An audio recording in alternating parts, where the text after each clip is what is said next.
Welcome to the Panic Attack Recovery Podcast, an ongoing source of practical strategies and tips for anxiety and ADHD. We're a collaboration of former sufferers helping those currently struggling with anxiety, panic attacks, and ADHD so they can express their true competencies in life. Now, here is Matthew, your host.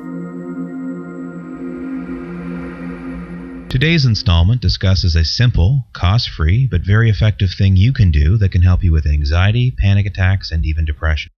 The title of today's installment, I'll start with, Walking and Relief from Panic Attacks, 10 Good Reasons to Do So.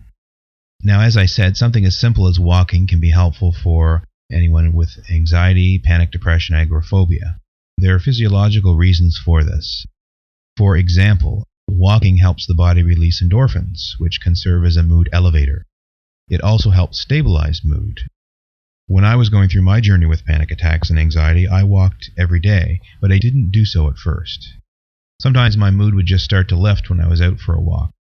It can also be helpful to establish a routine. So the reason, perhaps in part, is that it's something that you're doing each and every day, a consistent routine for someone with anxiety or depression.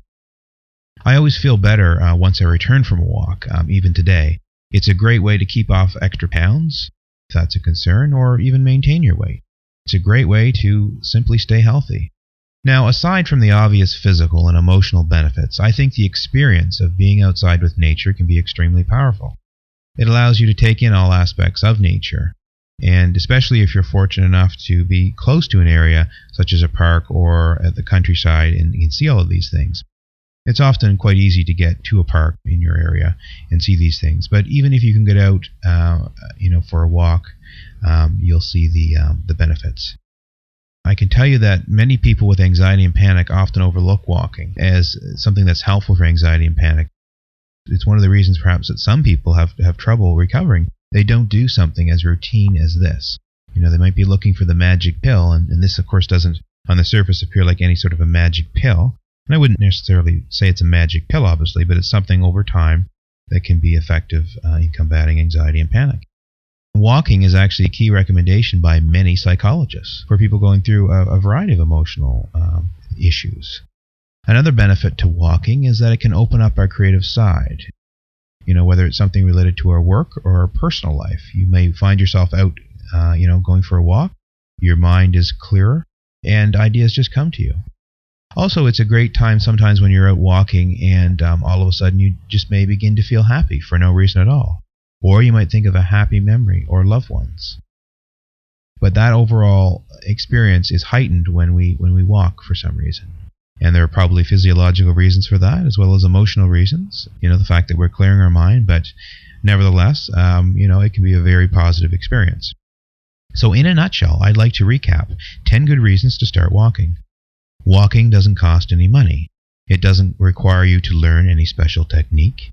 It doesn't require any special equipment. You can do it alone or with others. It can make you feel better. It can make you physically healthier too. You can do it at any age. If you start walking now, it's something you'll likely be able to keep up into your golden years. It's a great routine. It gives you something to look forward to. It can be a great motivation for others to become physically active when they see you out walking. So, as you see, there are 10 good reasons today why you should start walking. Thank you for listening to the Panic Attack Recovery Podcast. Make sure that you have subscribed to our podcast and please comment and rate us on iTunes or wherever you listen to your podcasts. All show notes and links are accessible from our website. Please visit our site and subscribe to our free newsletter at panicattackrecovery.com. All information has been provided for educational purposes. Please consult a healthcare professional about any disorder or condition and the applicability of any information provided in this podcast.